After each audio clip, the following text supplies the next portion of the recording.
Oh, hello. My name is Mara, and welcome to Books Like Whoa.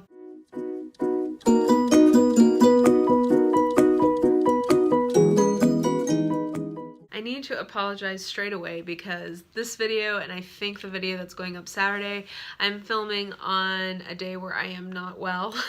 I'm a little snuffly, so if I sound kind of like, you know, like Kathleen Turner or whoever, I apologize for that. I'm still trying to shake off a little bit of a bug, but I was actually feeling, you know, like I wanted to get out of bed and not just read and watch, you know, the big, what is it, the big British family baking cook-off, whatever that new one is on Netflix, and I wanted to actually like try to be productive in some way. So I chose this as sort of a low-stress version of productivity, so I hope you will bear with me in my snuffliness. This is my monthly What Am I Reading Right Now video, and because I have been sick, I've actually gotten a lot of reading done, and I think it's going to take me at least another day or two to get over this, so I probably will get even more done. So I thought I would just kind of check in with you guys, let you know what I've been reading and what I think I'm going to read next. So I think I mentioned this maybe my November book haul or November wrap up that there's a good chance I'm going to be moving sometime soon. So I've been particularly motivated to try to get through some of my like physical books, my physical TBR,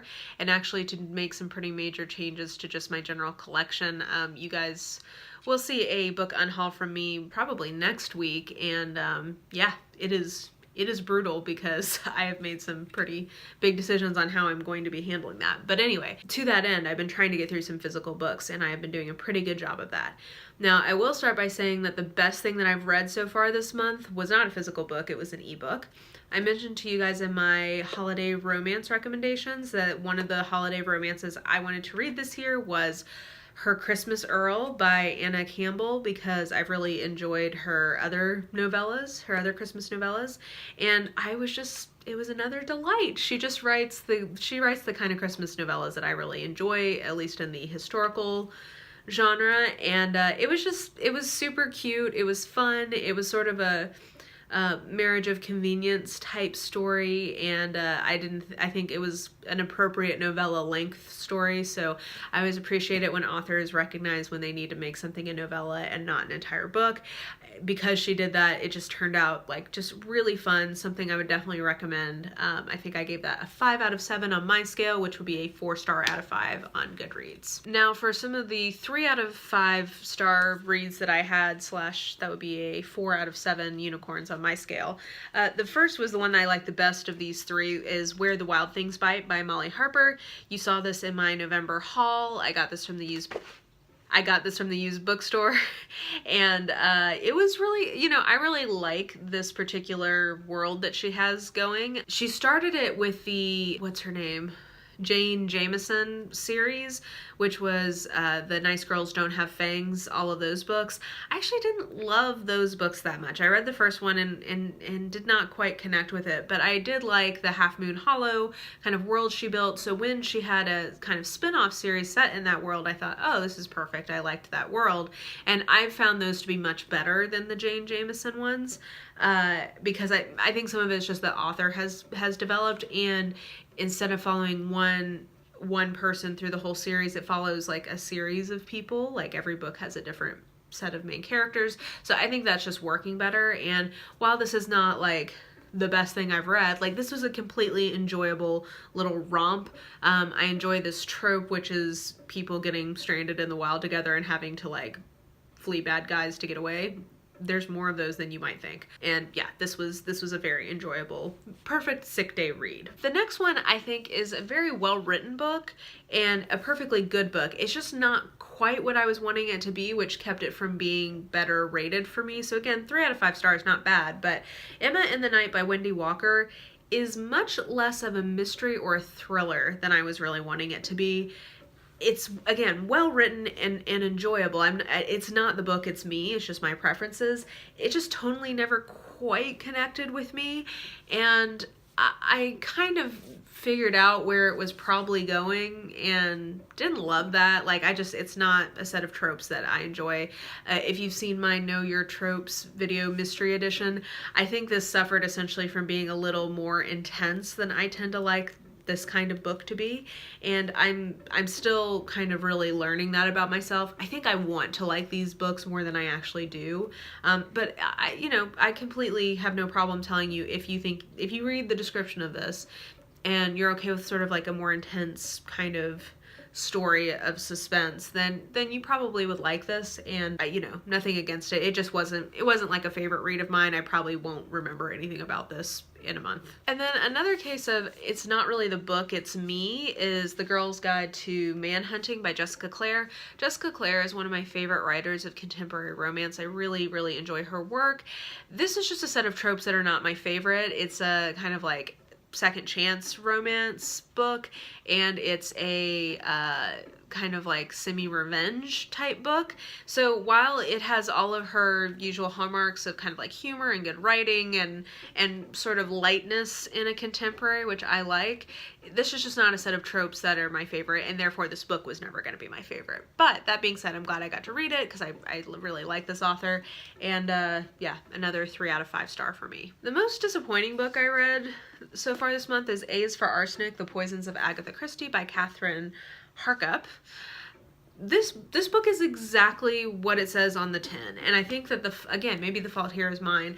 I think I was hoping that there'd be a little bit more of like spin on it, or some kind of version of like narrative nonfiction to really pull me in. And really what this is sort of just like an accounting of how the various poisons that she uses in her work function. And perfectly good scientific read, I guess. It wasn't that engaging, and that was what I was kind of hoping it would be like I don't know what I was expecting, but this just didn't. I think narrative nonfiction, that's probably what it boils down to. I was hoping for something more narrative nonfiction, and that's just not what this is. So with that being said, this got a 2 out of 5 for me on Goodreads, which is a 3 out of 7 unicorns for me and my scale, and wouldn't necessarily recommend this. Not disappointed I read it, but again, I probably won't remember this in a month. And then I thought maybe I would just show you kind of the books that I grabbed off my shelf on my first day of being sick, of like, hey, these books were all in there. And then just like, I grabbed probably like 10 books of things I thought, hey, maybe that might be, something I'm interested in reading while I'm not feeling well. 2 things that I'm reading currently that I can't show you because they're in e-form. One is an audiobook on Scrum methodology for my fellow IT project manager / BA nerds out there. I'm listening to some stuff on that because I'm interested in it. And then I'm also reading Reunion in Death by J.D. Robb, because that is the next installment that I have to read from her in her In Death series. And then sort of my grab bag of things that sounded like they may be interesting. One is the next book in that same series by Jessica Clare. I'd actually already read the 3rd book, so that one I already showed you was the 1st book, and then The Care and Feeding of an Alpha Male is the 2nd book, so I think I probably will get to this in the next few days. Getting Things Done by David Allen. I've heard so many people raving about this methodology, and I know some of like sort of the high level principles of it, but this was something that I really wanted to read this year, and it's getting towards the end of the year and I still haven't read it, so I really do think that this is one that I'm gonna try to read in the next month. Artemis by Andy Weir. This is one that I already started reading. I read a few chapters and was like, yeah, this is good, and then I just haven't come back to it. I guess maybe that doesn't say something great about it because I wasn't compelled to finish it at the time, but I know I'm gonna enjoy this, so I think when I know that I'm gonna have more than just like 2 hours of consciousness, I think I'm gonna snuggle in and read this, because I think I'd like to read it in like one big gulp. Nalini Singh, Changeling. I swear I'm gonna get caught up on this someday, sometime soon, and I know I'm gonna love it. I think the same with Alona Andrews, I tend to kind of save these up, so I think it makes me a little reluctant to get through my kind of like backlist of them, but I need to, because there's gonna be a new one coming out, I think in the spring or in the summer, so I don't want to be 3 books behind. Like, I want to catch up a little bit, so yeah, I want to get to this. And then Unfair, The New Science of Criminal Injustice by Adam Benforado. This is a book about essentially like how broken our justice system is, and I'm not sure if I'm gonna have enough concentration to get through this, but it sounds really interesting to me. It's something I've been thinking a lot about recently, and yeah, that's something I want to get to. Yeah, so that's kind of what's going on with my reading right now. Unexpectedly getting a lot done because I've been sick. Hopefully that will continue, not because I'm sick, but just because I continue to be motivated to get through some of my physical TBR. And yeah, I hope you guys weren't too grossed out. If I sound gross, I'm sorry. I tried, like, this is the first time I've actually, like, put on non-pajamas this week and, like, tried to look a little bit like a human. I went to Target today and that, like, wiped me out. That was a lot. Yeah, it's just so weird how long it takes to bounce back from some of these things. But anyway, I'm rambling. If you enjoyed this video, please like, subscribe, follow me on the social medias if you are so inclined. I have all of that information listed in the description box below. And I hope you guys are having a wonderful week. I will just talk to you later. Bye.